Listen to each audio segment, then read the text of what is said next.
suivi des activités socio-éducatives SAZ des enfants de la sous-base de Diakhao est organisé dans l'unique but de prolonger et de pérenniser les acquis en adjudant éducatif recensés lors des différentes colonies de vacances en vue d'un processus ininterrompu dans l'affirmation de leur personnalité, mais aussi dans la prise en charge des préoccupations pour l'atteinte des objectifs du millénaire pour le développement. À l'entame, les réunions pédagogiques devaient mobiliser l'ensemble de ces acteurs autour de stratégies et de plans d'action, mais aussi d'un plan opératoire, ce qui a nécessité toute une journée que l'équipe d'encadrement, avec des échanges, ont permis au fait de valider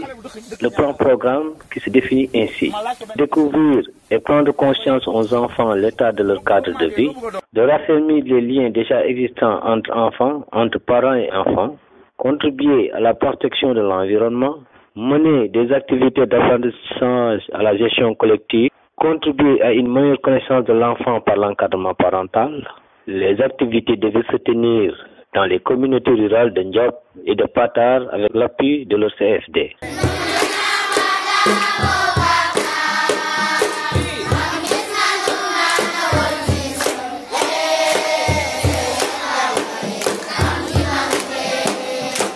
Les encadreurs dans leur stratégie ont usé d'une technique libre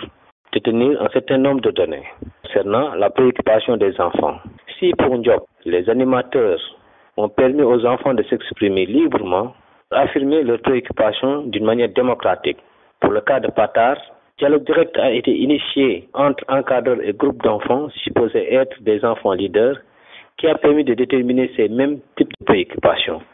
Une délégation du regroupement des femmes de Ndiop conduite par Marindour devait intégrer les groupes d'enfants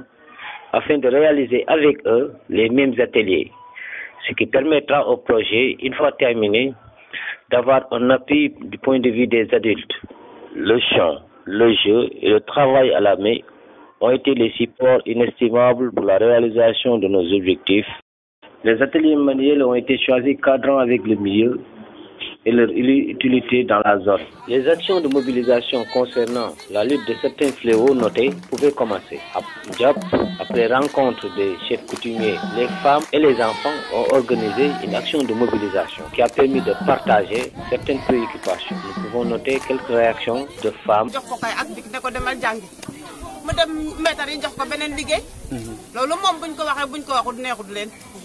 dégg naa yaay yi di ko xultu dank ci biir man ma sama noppi dama koy may ci biir dëkk yi rek di déglu te am na yaay yu bari duñu naan dangay joxe sa doom mu jàng mu dem di boj mbaa mu dem ruuji mbaa mu dem di fo mbaa muy raxas loolu moom baaxul wax dëgg yàlla. élèves yu jigéen yi man lay waxal xale bu jigéen buy jàng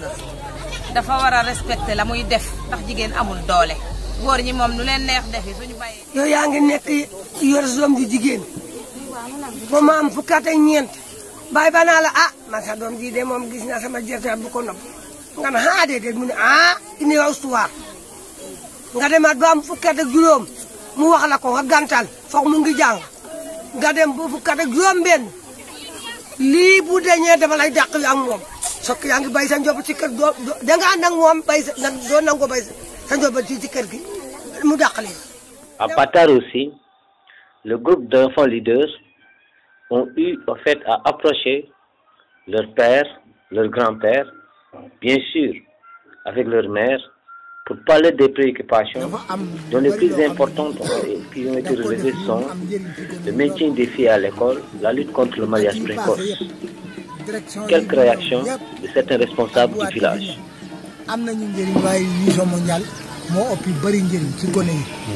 ëpp leen ci parents yi ëpp leen ci yërmande yi dëkk bi parce que muy Moustapha Faye jàpp nag dëkk bi fi la juddoo fi la yaroo jàpp nag dëkk bi jàpp xale yi ñu kontaan ci bu baax a baax jërë ngeen jëf def ngeen lu rafet. L'aboutissement de tout ce processus pédagogique devait être l'installation du Parlement des enfants et du doté de contenu.